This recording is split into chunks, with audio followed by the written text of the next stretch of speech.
ते पुत्रा ये पितुर्भक्तः सह पिता जस्तु पोषकः तान्मत्रम चत्र विश्वासः सा भार्या जा निवृत्ति। अर्थात आचार्य चाणक्यଙ୍କ मतरे ସେହି ହେଉଛି ପୁତ୍ର ଯିଏ ପିତୃଭକ୍ତ, ପିତା ହେଉଛି ସିଏ ଯିଏ ପୋଷଣ କରେ, ମିତ୍ର ସେହି ଯିଏ ବିଶ୍ୱାସର ପାତ୍ର, ପତ୍ନୀ ସେହି ଯିଏ ହୃଦୟକୁ ଆନନ୍ଦିତ କରିପାରେ। ଅର୍ଥାତ୍ ପିତାର ଆଜ୍ଞାକୁ ପାଳନ କରୁଥିବା ଓ ନିରନ୍ତର ସେବା କରୁଥିବା ପୁତ୍ରକୁ ହିଁ ପୁତ୍ର କୁହାଯାଇଥାଏ।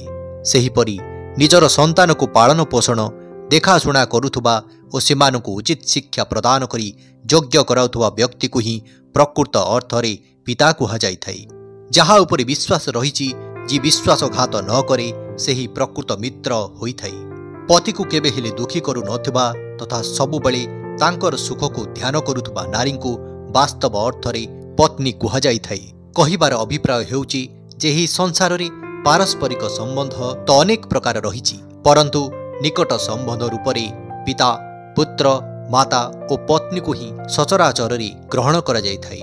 ଏଥିପାଇଁ କୁହାଯାଇଥାଏ ଯେ ଉପଯୁକ୍ତ ସନ୍ତାନ ଯିଏ ମାତା ପିତାଙ୍କର କଥା ମାନୁଥିବ ଓ ସେବା କରୁଥିବ, ଅନ୍ୟଥା ସେହି ସନ୍ତାନ ବ୍ୟର୍ଥ। ସେହି ପ୍ରକାର ନିଜର ସନ୍ତାନ ଓ ନିଜର ପରିବାର ଭରଣ ପୋଷଣ କରୁଥିବା ବ୍ୟକ୍ତିକୁ ହିଁ ପିତା କୁହାଯାଇଥାଏ।